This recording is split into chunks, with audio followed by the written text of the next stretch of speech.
These Gen Z 20-something were raised progressive, but they won't be voting for Biden. Young people have long leaned left, but some Gen Zers, including those raised in progressive homes, are questioning the status quo and realizing they're not actually Democrats.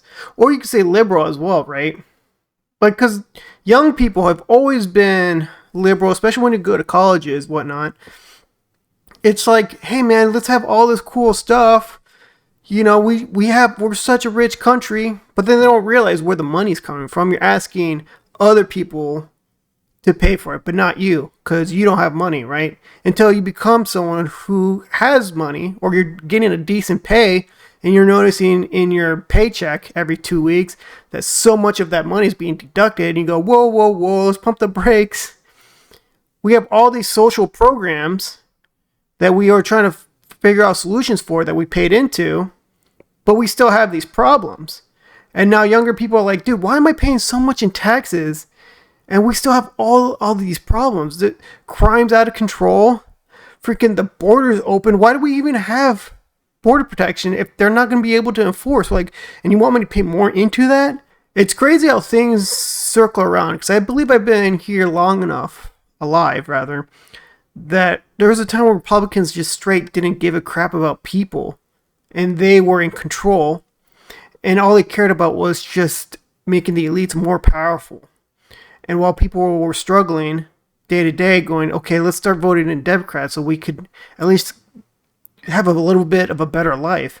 And this is like the Obama era where we're getting out of the Great Recession and things were getting a little bit better for the middle class and working class. But there's a point where these politicians, Republican or Democrat, that when they get too powerful, they figure out ways to gain more power, to gain more votes. It's like they kind of they fix some solutions, but they have zero desire to fix certain solutions. Like, for example, Democrats, we have a homeless problem, right? And they keep funding it, but we still have homeless. We have more homeless than ever. And it's like ridiculous. Like, why my tax dollars not working here? What's going on? Do we really need to have my tax dollars going to finding a solution for homelessness when it's not being solved? Maybe we shouldn't put money into it. Maybe there needs to be another way. Maybe that if I'm not being taxed, maybe there can be someone who could create a foundation where we can voluntarily put in money, and if we see results, we can voluntarily put in more money into it. Now that there's been so many democratic policies that's been out, and now everyone's going, okay, man, I have like no money in my pocket anymore. After working 40 hours a week, I paid all of these taxes. My rent is still skyrocket high. My insurance is skyrocket high. My food and groceries is skyrocket high. I have nothing left at the end of the day. How am I going to afford gas? I can't even get a car now. I can't even get all these other things. I can't even get a couch for my living room.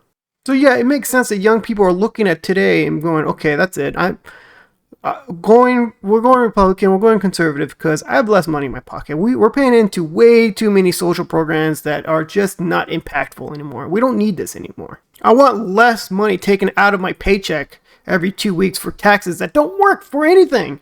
Yes, we're still going to need taxes. We still need law enforcement. We still need a fire department. We still need to fix our roads, but fixing roads, it depends who you have in as your mayor or whomever is in charge of it to actually pay attention. If they're not really paying attention, you need to vote them out.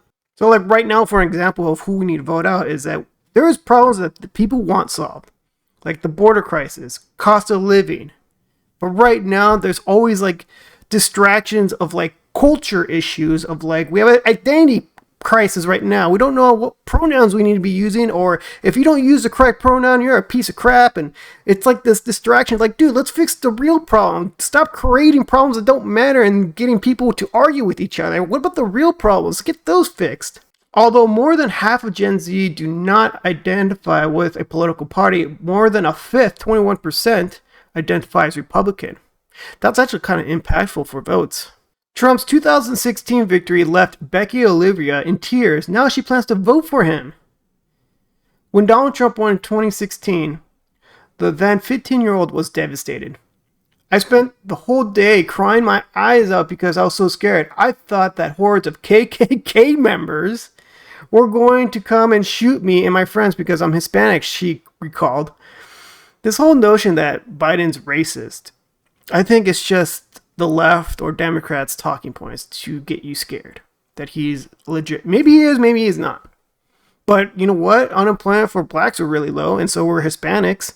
So it's hard to call someone racist when their unemployment was so low. By no means am I a Trump supporter. I just want to talk facts. I'm not here to support him. I'm not here to support Biden either. I just don't like both of them. It just gets frustrating when they're just name calling each other a criminal and you're a racist and all this. It's like, you know what?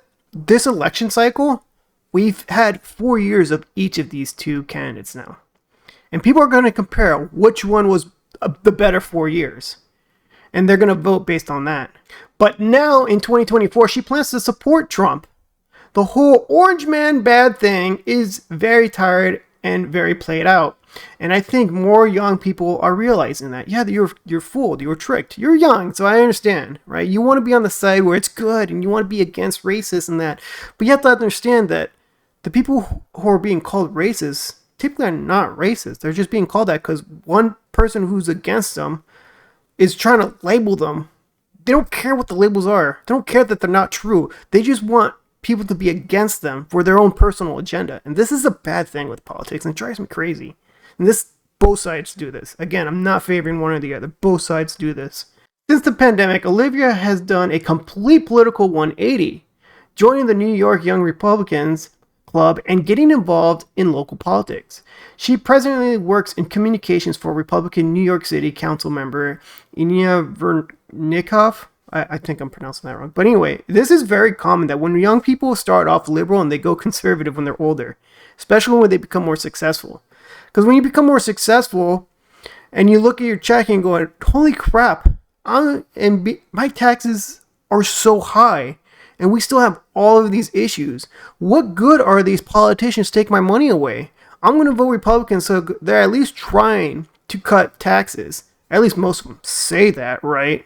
A lot of them don't, but they're going to use that as a talking point, and that's frustrating. It's a matter of finding someone who has a track record of actually doing that, but no one looks at track records. People look at the advertisements on TV, not knowing that they have these advertisements because of their huge donors pay them off.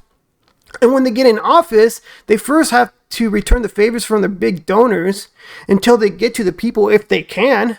Sometimes they do, sometimes they don't. Me personally, I like to look for the grassroots people, right? The people who are not bought out. However, they don't have TV advertisements and whatnot, so their names are very unknown, and it's frustrating because no one wants to actually do the research and vote someone who's not corrupted.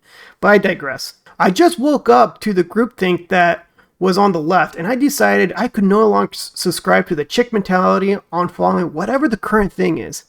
Problem with the left is that you can't be left enough. And whenever you're so left and you think something is too crazy and you're like, hold on, we need to pump the brakes here, they oust you. They get mad at you. It's like, wow, we can't get crazy enough, right? And they just eat each other. However, super right can do that too. So it's just when people go way far on each direction. So I don't blame young people who are going right. For political meetings, I mean, well, you're just not happy with how things are going left-wise. Like, you're getting a taste of like what socialism can be if it's going on all gears and all cylinders. You work so hard for money and you only get to keep so little of it, and everything that you thought would be great in a socialist utopia, it's not happening. Your roads still suck, the border's open, there's no checks of like who's coming in, so a lot of them are criminals, crime rate is high.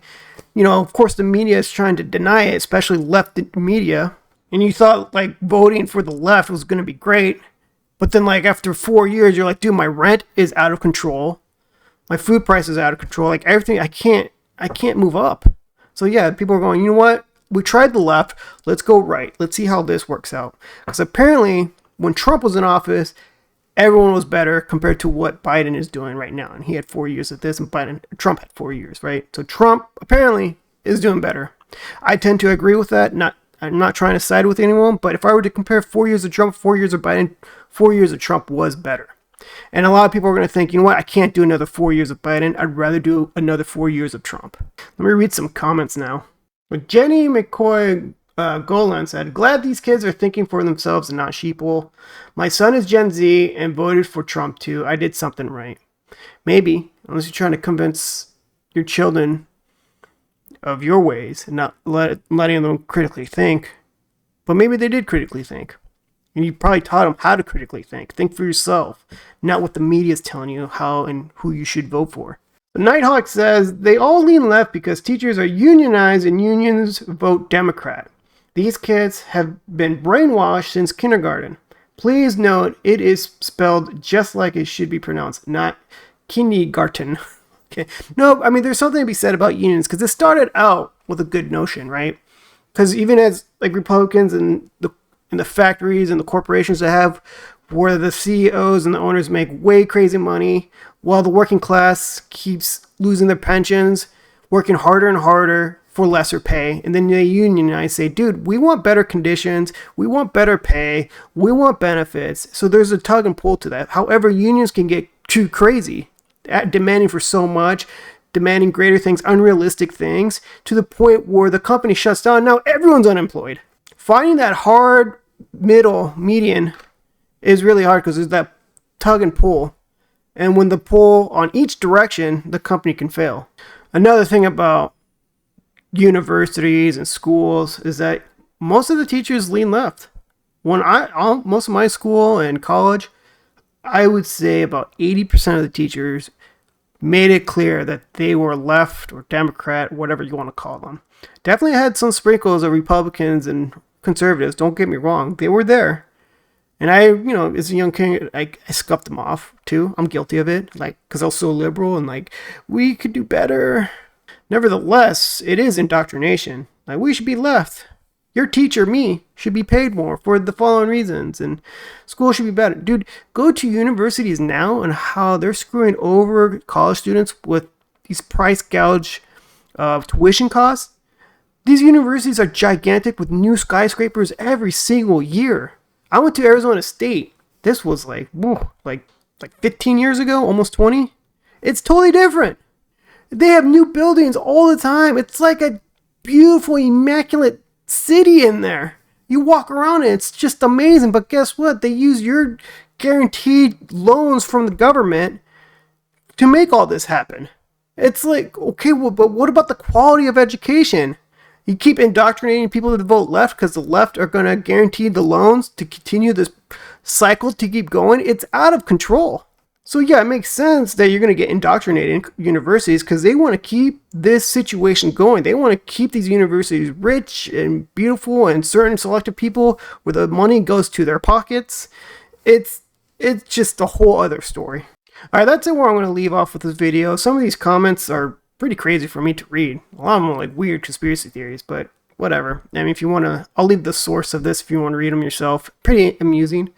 But if you made it this far, I believe I deserve a subscribe. Please hit that subscribe button. Also hit the like button and comment below. I do read them. Well, the non-troll comments I'm going to start reading now. There's so many trolls now. I'm getting to that point in my YouTube that the comments is being filled with negativity and trolls.